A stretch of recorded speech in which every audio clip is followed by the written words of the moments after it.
गजाननं भूतगणादिसेवितं कपित्थजम्बूफलचारुवच्छलं उमासुतं शोकविनाशकारकं नमामि विघ्नेश्वरपादपङ्कजम्।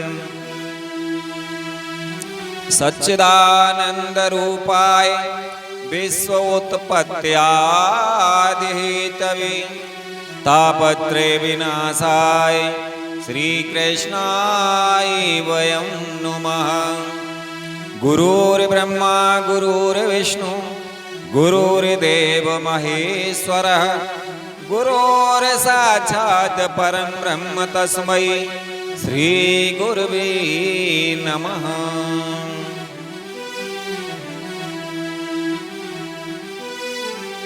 परम मंगलमय परात्पर अखिलेश्वर अकारण करुणा वरुणालय भक्त वांछा कल्पतरु तड़ेद्युत विनिंदित पीतांबरधारी श्री भक्तवत्सल भगवान के श्री चरणों में कोटि कोटि वंदन नमन करते हुए आज की भक्तमाल की कथा में प्रवेश करने के लिए जा रहे हैं। सभी भागवत भक्तों के श्री चरणों में कोटि कोटि प्रणाम करते हुए आइए कथा श्रवण करें। भक्तमाल की बड़ी ही मार्मिक कथाएं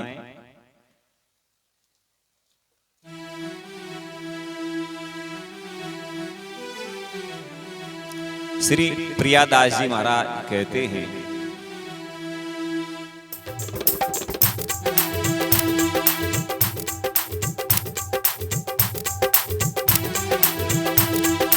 द्रौपदी सती की बात कहे कौन ऐसी पटु, खेचत ही पट पट कोट गुनी भई हैं। द्वारका के नाथ जब बोली तब साथ होते, द्वारका सो फेर आए भक्त वाणी नए हैं। गए दूरवासा ऋषि पन में पठाए बीच, गए दूरवासा ऋषि पन में पठाए नीच। धर्म सूत्र बोले बिने आवे पन लए हैं। भोजन ने वारतिया आए कहे सोच पर्यो, चाहे तनु त्यागो कहे कृष्ण कहूँ गए हैं। चाहे तनु त्यागो कहो कृष्ण कहूँ गए हैं। श्री प्रियादास जी महाराज कहते हैं, ऐसा कौन चतुर कवि है जो पतिव्रता श्री द्रौपदी जी के चरित्र का वर्णन कर सके। भगवान श्री कृष्ण में इनका अटल विश्वास और प्रेम था। दुर्योधन ने कपट से जुआ में युधिष्ठिर को हराकर सर्वस्व के साथ द्रौपदी जी को भी जीत लिया। दुष्ट दुर्योधन की आज्ञा से दुशासन भरी सभा में द्रौपदी को नग्न करने के लिए उनके वस्त्र खींचने लगा। उसी समय उनके वस्त्र करोड़ों गुने बढ़ गए। अपनी लाज बचाने के लिए द्रौपदी जी ने जब पुकारा कि हे द्वारिकानाथ, दुष्टों से मेरी रक्षा करो, उस समय यद्यपि भगवान द्रौपदी के समीप ही थे, क्योंकि वे सर्वव्यापी हैं, परंतु द्रौपदी ने द्वारका के नाथ यह कहकर पुकारा था, इसलिए वे अपने भक्त की वाणी सत्य करने के लिए द्वारका से ही अति शीघ्र दौड़कर आए। भगवान भक्त की वाणी में न थे, दुष्टों को दंड नहीं दे सके, अतः संकुचित है। जिस समय पांडव द्रौपदी समेत वनवास कर रहे थे, उसी समय दुष्ट दुर्योधन ने प्रार्थना करके दुर्वासा जी को भेजा कि आप अपने 10,000 शिष्यों समेत वन में जाकर उस समय युधिष्ठिर के अतिथि बनिए, जबकि द्रौपदी समेत सभी पांडव भोजन कर चुके हों। वन में दुर्वासा जी को देखते ही युधिष्ठिर ने सविनय भोजनार्थ निमंत्रित किया।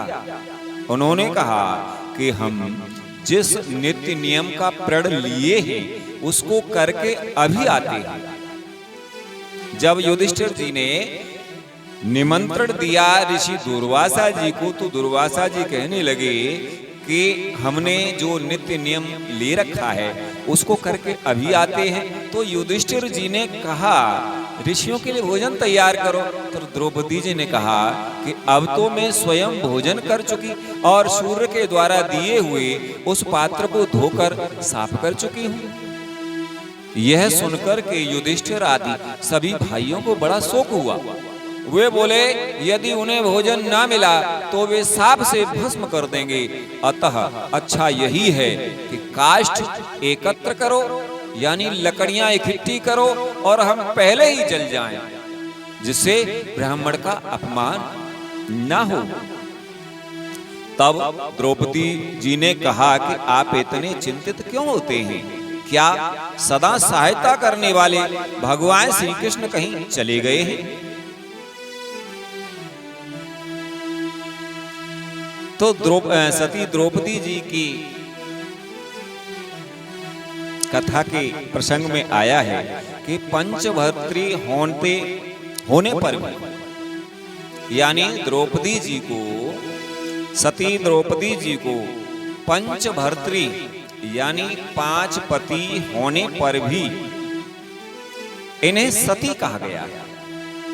कारण कि पूर्व जन्म में ये ऋषि की कन्या थी। अपने अनुरूप सर्वगुण संपन्न पति की प्राप्ति के लिए भगवान शंकर की आराधना कर रही थी। श्री शिवजी ने प्रसन्न होकर वरदान देने के लिए कहा। यह आनंद अतिरेक में यानी आनंद में भर कर के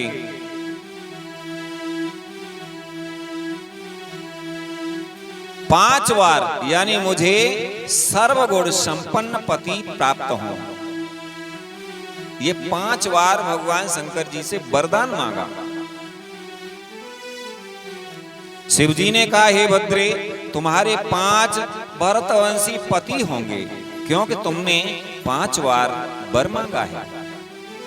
इसी वरदान के फलस्वरूप द्रौपदी पंचभर्तृ होने पर भी सती कहलाई। द्रुपद पुत्री होने से द्रौपदी कहलाई। द्रुपद ने कन्या का नाम कृष्णा रखा था।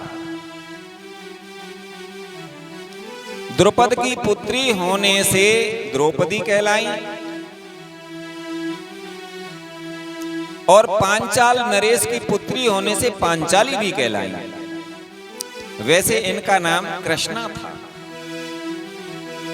द्वारका के नाथ दुशासन के साड़ी खींचने पर अपनी लाज बचाने के लिए द्वारका नाथ को पुकारी। यथा गोविंद द्वारका वासिन कृष्ण गोपी जनप्रिय कौरवे पर भूताम माम किम न जानामि केशव।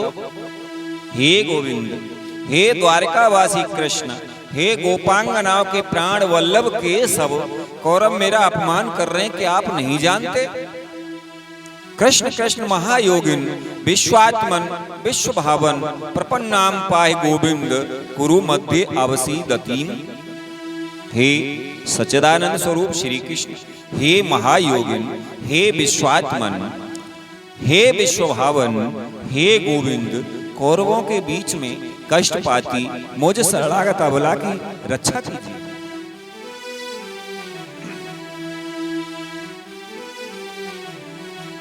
जब द्रौपदी ने पुकारा भगवान श्री कृष्ण को, तो भगवान कड़कड़ में विराजमान है। भगवान वहीं सभा में थे। मगर जब द्रौपदी ने पुकारा कि हे द्वारकावासिन, तो भगवान वहां से पहले द्वारका गए और द्वारका से फिर वापस आए। सभासद निरख पकड़े उठायो हाथ, तुलसी कियो 11 बसन बेस यदुनाथ। त्राहि तीन कयो द्रौपदी, तुलसी राज समाज। प्रथम बड़े पट बिय बिकल, चहत चकित निज काज। द्रुपद सुता निर्बल भई, ता दिन तज आए निज धाम। दो शासन की भुजा थकित भई, बसन भये रूप श्याम। कहा करे बैरी प्रबल, जो सहाय रघुवीर। 10 सहस्र गजबल घट्यो, घट्यो न 10 गज चीर। श्री कृष्ण वाक्य, यद गोविंदेति चुक्रोश कृष्णा, माम दूरवासिनम ऋण में तत् प्रबद्धि में हृदयान्नाप सरपति। हे कृष्णा, मुझ दूर द्वारका वासी को जो तुमने करुण स्वर से पुकारा, उसका मेरे ऊपर इतना ऋण हो गया है कि वस्त्र बढ़ाने पर भी नहीं चुका। इसकी मुझे बड़ी चिंता बनी रहती है।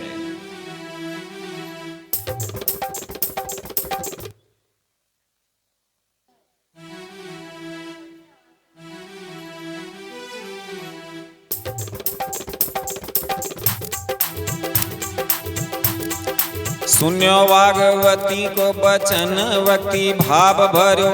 करो मन आए श्याम, पूजे ही ये काम है। आवते कहे मोए भूख लागी, दियो कछु महासकुचाई मांगे, प्यारो निज धाम है। आवत ही कही मोए भूख लागी, दियो कछु महासकुचाई मांगे, प्यारो नहीं धाम है। विश्व के भरल हार धरे हैं आहार अजू, हम सो दोरावो कई पानी अभिराम है। लगो साग पत्र पात्र जल संग पाए गए, पूर्ण त्रिलोकी विप्र गिने कौन नाम है। पूर्ण त्रिलोकी विप्र गिने कौन नाम है। श्री प्रियादास जी महाराज कहते हैं, परम भक्ता द्रौपदी की अति भाव भरी वाणी सुनकर धर्मपुत्र ने श्री कृष्ण का स्मरण किया। वे तुरंत आ गए। उनके दर्शनों से हृदय की सब इच्छाएं पूर्ण हो गईं। आते ही भगवान ने कहा, मुझे बड़ी भूख लगी है, कुछ खाने के लिए दो। यह सुनकर सबको बड़ा संकोच हुआ कि प्राण प्यारे प्रभु भोजन मांग रहे हैं और यहाँ कुछ भी नहीं है। संकुचित तथा मौन देखकर भगवान ने बड़ी मीठी वाणी में कहा कि अजी,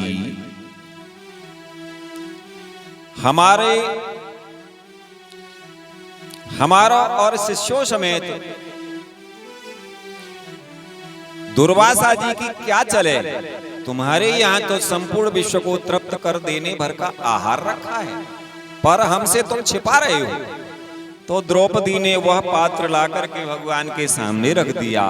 उस पात्र में कहीं साग के पत्ते का कड़ लगा रह गया था। भगवान उसे ही छुड़ाकर जल के साथ खा गए।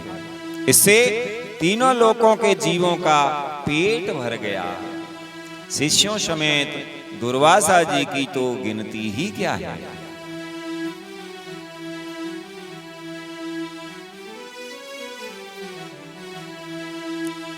कृष्ण कृष्ण महाबाहो, देवकी नंदनाव्य, वासुदेव जगन्नाथ प्रणतार्ति विनाशन। द्वैशासनादहं पूर्वं सवायां मोचता यथा, तथैव संकटादस्यान् मामुदहरति मिहारहसि। भगवान की कड़ मात्र खा लेने पर त्रिलोकी की पूर्ण तृप्ति हो जाती है।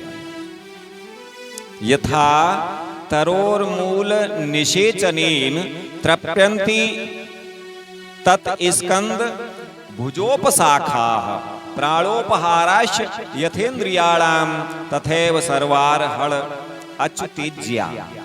अर्थात जिस प्रकार वृक्ष के मूल में यानी जड़ में सींचने से यानी जल डालने से वृक्ष के जड़ में जल डालने से वृक्ष के स्कंद, शाखा, प्रशाखाएं सभी तृप्त होती हैं। जैसे प्राणों की तृप्ति करने के लिए खाया गया आहार सभी इंद्रियों के लिए तृप्तिकर होता है,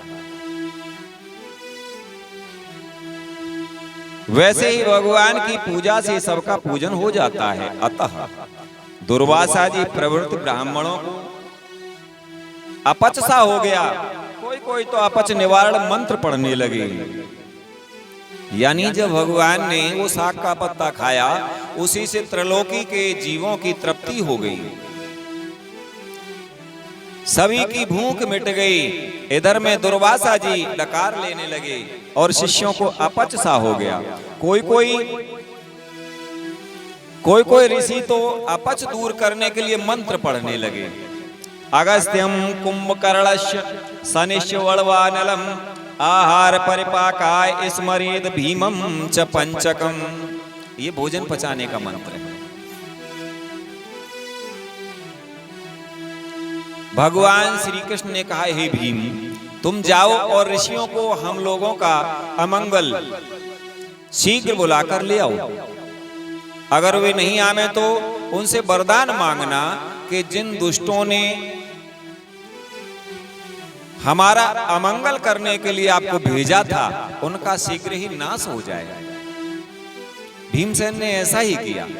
द्रौपदी के 5 पुत्रों को मार देने पर भी द्रौपदी ने अश्वत्थामा को गुरु पुत्र ब्राह्मण समझ करके कृपावश अर्जुन से छुड़वा दिया। सत्यभामा से द्रौपदी ने कहा कि भगवान को बस में करने का एकमात्र वशीकरण मंत्र यही है कि मन, वचन और कर्म से पति की आराधना करना चाहिए। आगे श्री नावा दास जी महाराज कहते हैं, पद पंकज वाछो सदा जिनके हरिण तोर वसे, योगेश्वर श्रुतदेव अंग मुचुकुंद प्रिय व्रत जेता, प्रथो परेक्षित शेष सूत सोनक परचेता, सतरूपा त्रय सुता सुनीति सती सब ही मंदालस, यज्ञ पत्नी ब्रज नारी किए के सब अपने बस, ऐसे नर नारी जिते तिन्हीं के गाँव जसे, पद पंकज वाछो सदा जिनके हरिनित उर्वसे। नावादास जी महाराज कहते हैं कि जिन भक्तों के हृदय में भगवान नित्य निवास करते हैं, मैं उनके चरण कमलों को प्राप्त करने की इच्छा करता हूँ। 9 योगेश्वर श्रुतदेव, राजा अंग, मुचकुंद जी, विश्व विजयी प्रियव्रत जी, प्रथु जी, परीक्षित जी, शेष जी, सूत जी, सोनक आदि ऋषि, प्रचेतागढ़, सतरूपा जी, प्रसूति जी, आकुति जी, देवहूति जी, सुनीति जी, दक्ष कन्या सती जी, संपूर्ण सती वर्ग, मंदालसा, यज्ञ पत्नियां और ब्रज गोपियां, जिन्होंने भगवान श्री कृष्ण को अपने बस में कर लिया है, ऐसे जितने स्त्री या पुरुष हैं, मैं सदा उनके सुयश का गान करूं। अब यहां पर कथा आती है श्री श्रुतदेव जी की। श्री प्रियादास जी महाराज कहते हैं, जिन्हीं के हारे नित और बसे तिन्हीं की, पद रेणु चैन देन आवरण दीजिए।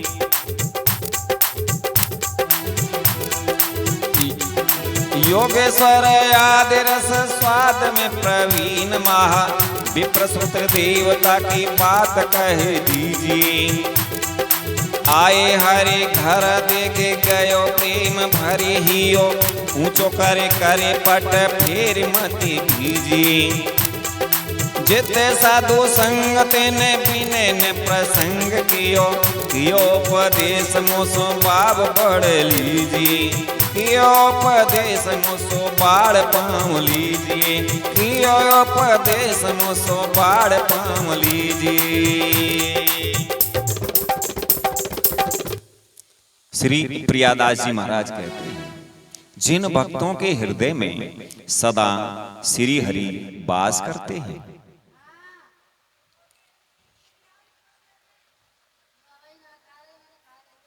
उनके चरणों की धूल अखंड आनंद देने वाली है। उसी को भूषण मानकर मस्तक पर धारण कीजिए। नव योगीश्वर आदि सभी भक्त प्रेम रस के आस्वादन में परम चतुर हैं। उनमें से श्री श्रुति देव जी ब्राह्मण की बात कहता हूं। ब्राह्मण को घर में आया देखकर इनका हृदय प्रेम से भर गया। दोनों हाथों को ऊंचे उठाकर वस्त्र फिरा फिरा कर नाचने लगे। प्रेम में ऐसे मगन हो गए कि श्री कृष्ण के समेत आए हुए साधु संतों का स्वागत सत्कार, विनय, प्रणाम आदि भी नहीं कर सके। तब भगवान ने इन्हें सावधान करके उपदेश दिया कि ये संत मुझसे भी बढ़कर श्रेष्ठ हैं। इनके चरणों का अर्चन वंदन करो।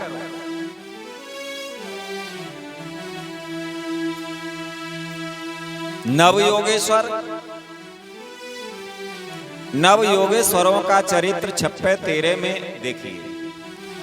विप्र श्रुति देव विदेह की राजधानी मिथिला में एक गृहस्थ ब्राह्मण थे। उनका श्रुतदेव नाम था। वे भगवान श्री कृष्ण के परम भक्त थे। वे एकमात्र भगवत भक्ति से ही पूर्ण, मनोरथ, परम शांत, ज्ञानी और विरक्त थे। भगवान मुकुंद के श्री चरण कमलों में उनका मन ऐसा अनुरक्त हो गया था कि वे श्री चरण चिंतन के अतिरिक्त शरीर निर्वाह के लिए भी किसी प्रकार का उद्योग नहीं करते थे। राजा बहुलाश्व और श्रुतदेव ब्राह्मण दोनों भगवान श्री कृष्ण के दर्शन के लिए श्री द्वारका जाने के लिए तैयार होते, लेकिन आजकल करते करते 1 वर्ष बीत गया। तब स्वयं भगवान श्री कृष्ण रथ द्वारा मिथिला के लिए प्रस्थान किए। भगवान के साथ श्री नारद, वामदेव, अत्रि, वेद व्यास, असित, आरुणि और श्री सुखदेव जी आदि ऋषि भी थे। भगवान को मिथिलापुरी में आया हुआ देखकर राजा बहुलाश्व और श्रुति देव दोनों ने अपने घर ले जाने की प्रार्थना की। भगवान एक ही समय में पृथक पृथक रूप धारण कर दोनों का आतिथ्य स्वीकार किए।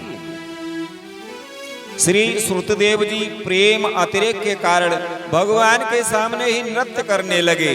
ऋषियों को आसन आदि देना वे भूल गए। जब देह अनुसंधान हुआ तब बैठने के लिए आसन आदि प्रदान किए। श्रुति देव के स्वागत सत्कार एवं प्रार्थना करने के पश्चात भगवान श्री कृष्ण ने संतों का महात्म्य में सुनाया। भगवान ने कहा कि देवता, पुण्य क्षेत्र और तीर्थ आदि तो देवता, पुण्य क्षेत्र और तीर्थ आदि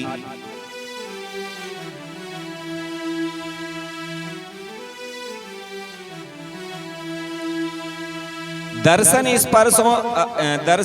स्पर्श और अर्चन आदि के द्वारा धीरे धीरे बहुत दिनों में पवित्र करते हैं, परंतु संत पुरुष अपनी दृष्टि से ही सबको पवित्र कर देते हैं। यही नहीं, देवता आदि में जो पवित्र करने की शक्ति है वह भी उन्हें संतों की दृष्टि से ही प्राप्त होती है। इसलिए संतों को मुझसे बढ़कर के मानो।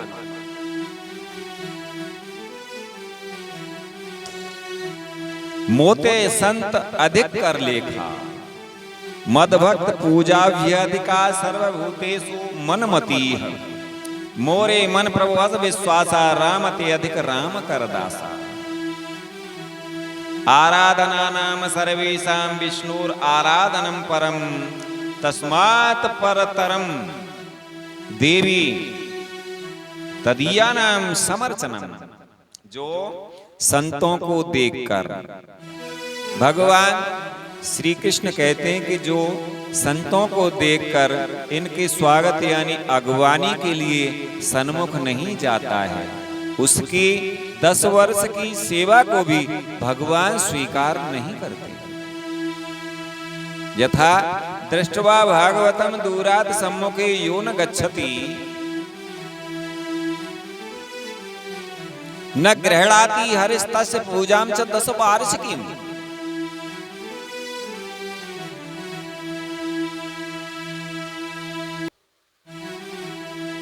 श्री अंग जी, श्री ध्रुव जी के वंश में राजर्षि अंग का प्रादुर्भाव हुआ था। पिता उल्मुख और माता पुष्करणी ने बड़ी तपस्या के बाद अंग जैसा पुत्र पाया था। राजा अंग की पत्नी का नाम सुनीता था, जो मृत्यु की कन्या थी। संतानहीन होने के कारण अश्वमेध यज्ञ में देवता भाग नहीं ग्रहण कर रहे थे। तब इन्होंने पुत्रेष्टि यज्ञ कराया, जिससे बैन नाम का पुत्र पैदा हुआ। वह अपने नाना मृत्यु के गुण स्वभाव लक्षणों वाला हुआ। दुष्ट प्रकृति का बालक होने से इनको बड़ा दुख हुआ और ये रात्रि में घर से निकलकर श्री हरि की आराधना करने के लिए चले गए। ये था राजा अंग का चरित्र। अब श्री मुचकुंद जी का चरित्र आगे नावादास जी वर्णन करते हैं कि इक्ष्वाकु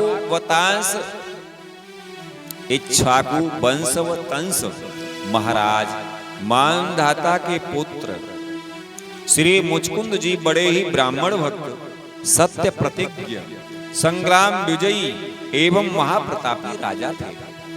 मुचकुंद जी असुरों से भयभीत इंद्र आदि देवताओं की रक्षा किया। सेनापति स्वामी कार्तिकेय के मिलने पर देवताओं ने इन्हें विश्राम करने के लिए भेज दिया और निश्चिंत निद्रा का वर देते हुए यह भी कहा कि सोते समय यदि कोई मूर्ख बीच में ही आपको जगा देगा तो वह आपकी दृष्टि पड़ते ही उसी क्षण भस्म हो जाएगा। यह कथा श्रीमद् भागवत में बड़े ही विस्तार से वर्णित हुई है। श्री मुचकुंद जी धवलपुर यानी धौलपुर के पर्वत की गुफा में आकर के सो गए। भगवान श्री कृष्ण काल यवन को भस्म कराने के लिए रण छोड़कर भगे और धवलपुर की गुफा में प्रविष्ट हो गए और अपना पीतांबर मुचकुंद जी के ऊपर डाल दिया। काल यवन श्री कृष्ण जान करके मुचकुंद को जगाया, जिससे वह दुष्ट दृष्टि पड़ते ही भस्म हो गया। मुचकुंद की जैसे ही दृष्टि पड़ी काल यवन पर, जल करके भस्म हो गया। मुचकुंद ने भगवान श्री कृष्ण की स्तुति प्रार्थना की। भगवान ने कहा, तुम एकाग्र चित्त से मेरी आराधना करते हुए तपस्या द्वारा उस पाप को धो डालो जो आपने शिकार आदि में अनेक पशुओं का वध किया है। अगले जन्म में मेरी प्रेमा भक्ति को प्राप्त कर जीवों का उद्धार करोगे। अगले जन्म में आप ही गुर्जर प्रदेश में भक्त शिरोमणि श्री नरसिंह जी के रूप में प्रकट हुए। आगे श्री प्रियव्रत जी का चरित्र वर्णन किया है। श्री स्वयंभु मनु के पुत्र श्री प्रियव्रत जी बड़े ही भगवत भक्त और आत्माराम थे। देवर्षि नारद जी के चरणों की सेवा से उन्हें सहज ही परमार्थ तत्व का बोध हो गया था, लेकिन पिता की आज्ञा मानकर प्रजापति विश्वकर्मा की पुत्री बरहस्पति से विवाह किया। उससे 10 पुत्र और 1 कन्या हुई। 11 अर्बुद वर्षों तक पृथ्वी का शासन किया। इनके संबंध में यह बात प्रसिद्ध है कि प्रियव्रत कृतम कर्म कोनो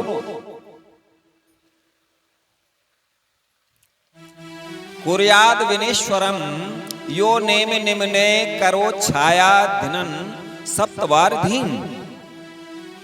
राजा प्रियव्रत ने जो कर्म किए हैं उन्हें सर्वशक्तिमान ईश्वर के सिवा और कौन कर सकता है।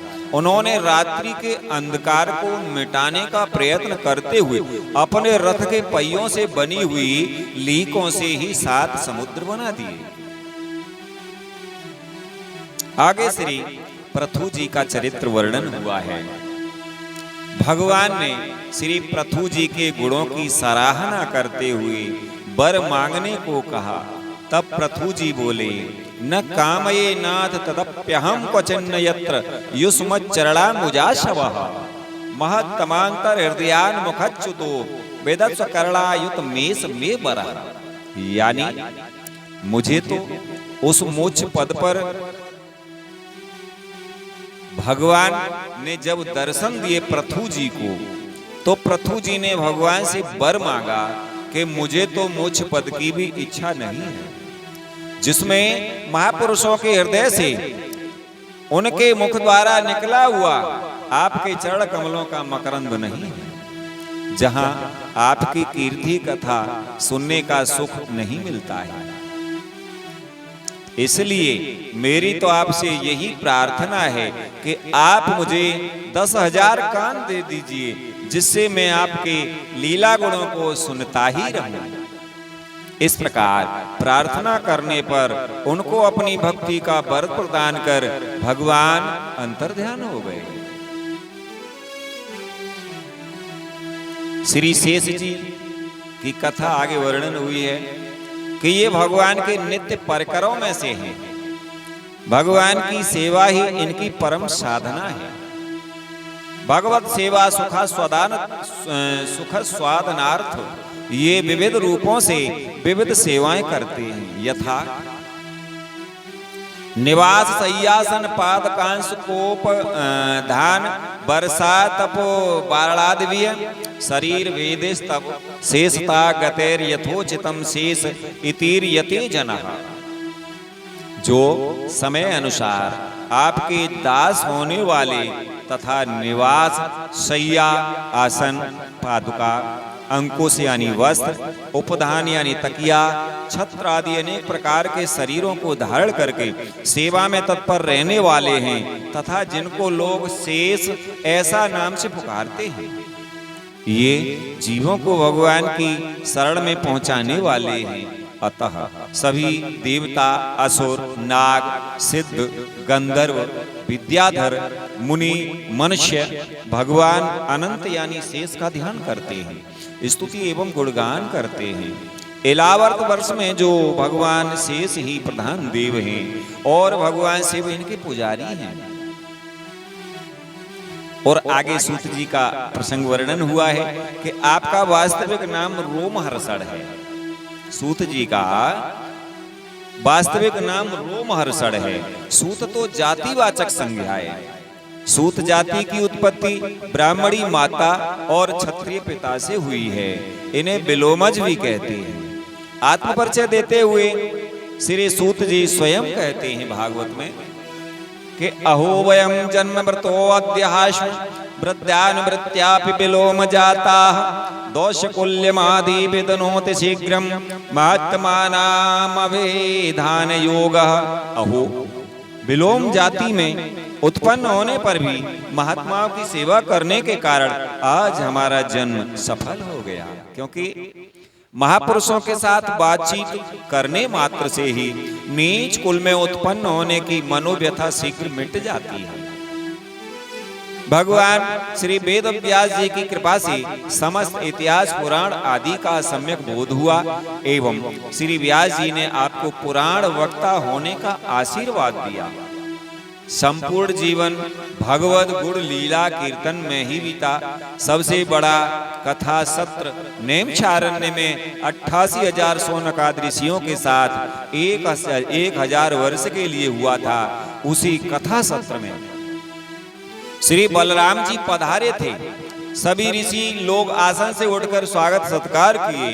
श्री सूत जी व्यास गद्दी की मर्यादा को ध्यान में रखते हुए आसन से नहीं उठे। श्री बलराम जी क्रोधित होकर उसकी नोक से उन पर प्रहार किया, जिससे वे तुरंत मर गए। ऋषियों की प्रार्थना पर श्री बलराम जी पुराणों की कथा सुनाने के लिए इनके पुत्र उग्रश्रवा को सर्वगुण संपन्न करके वक्ता के रूप में विराजमान किया। ये भी सूत नाम से ही प्रसिद्ध हुए।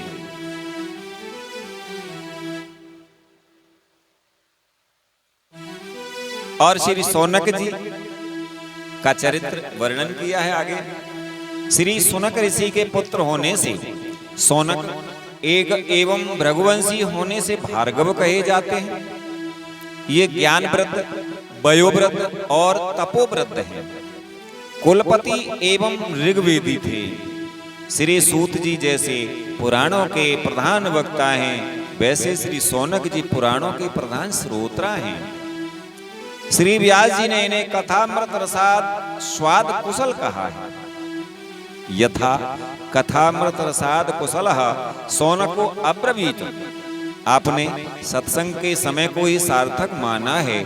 धन्य गरी सोई जब सत्संगा तरवः किम न जीवन्ति वस्त्राः किम न स्वसन्त्युत न खादन्ति न मेहन्ति किम ग्राम पशु वो अपरे स्वबिड्व वराह उष्ट खरेह संस्कृत पुरुष पशु न यत कर्ण यथोपेतु जातु नाम गदाग्रजः। क्या वृक्ष नहीं जीते हैं? क्या लोहार की धोकनी सांस नहीं लेती? क्या गांव के अन्य पालतू पशु क्या मनुष्य पशु की तरह खाते पीते या मैथुन नहीं करते?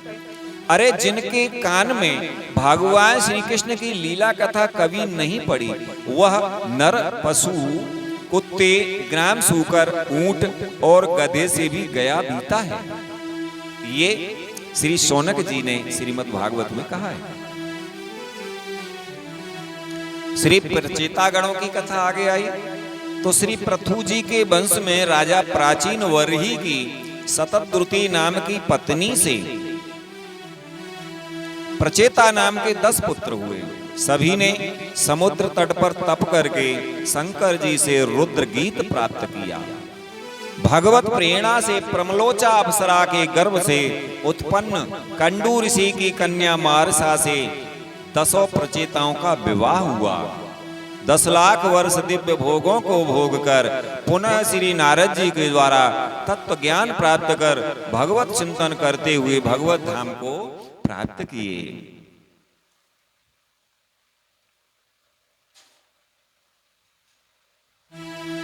आगे शतरूपा जी की कथा आती है। श्री मनु शतरूपा जी की 3 कन्याएं हुई, आकुति, प्रसूति और देवहूति। आकुति का विवाह रुचि प्रजापति के साथ हुआ, जिनके यहाँ श्री यज्ञ भगवान प्रकट हुए। प्रसूति नाम की कन्या का विवाह दक्ष प्रजापति के साथ हुआ, जिनके आदिशक्ति भगवती सती पुत्री के रूप में प्रकट हुई। देवहूति जी का विवाह कर्दम ऋषि के साथ हुआ, जिनके यहाँ साक्षात भगवान कपिल जी प्रकट हुए थे। आगे श्री सुनीति जी की कथा आई। श्री सुनीति जी राजा उत्तानपाद की धर्म पत्नी एवं श्री ध्रुव जी की माता थी। श्री ध्रुव जी को यह उपदेश दिया था कि एह कयो सुत वेद चहु, श्री रघुवीर चरण चिंतन तज नायन ठोर कहू। जाके चरण विरंज से सिद्ध पाई शंकर हो, सुख सनकादि मुकुट विचरत तेउ भजन करत अजहु। यद्यपि परम चपल श्री संतत थिरन रहत कतहु, हरिपद पंकज पाए अचल भई कर्म बचन मनहु। करुणा सिंधु भगत चिंतामणि शोभा सेवत हो, और सकलपुर असुर ईस सब खाए उरग छऊ। सुरुचि कहो सोई सत्य तात अति, परस वचन जबहु। तुलसीदास रघुनाथ विमुख नहीं, मिटे विपति कबहु। आज की कथा को हम यहीं पर विश्राम देते हैं। बोलिए भक्तवत्सल भगवान की जय, वृंदावन बिहारी लाल की जय, सद्गुरुदेव भगवान की जय।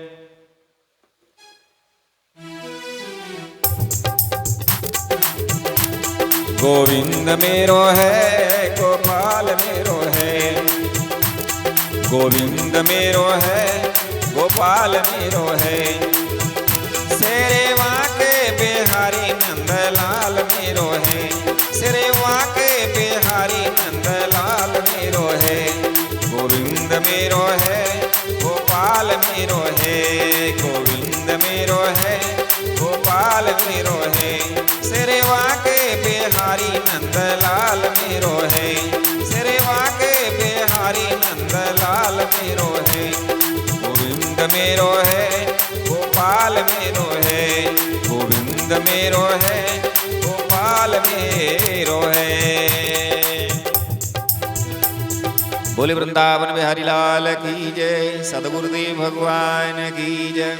सर्वे भवन्तु सुखिनः, सर्वे सन्तु निरामयाः, सर्वे भद्राणि पश्यन्तु मा कश्चित् दुःखभाग् भवेत्। आप सभी सुखी रहें, सभी निरोग रहें, मैं सभी को सुखी और निरोगी देखूं, ऐसी मंगल कामना के साथ आप सभी को जय जय श्री राधे, जय श्री कृष्ण।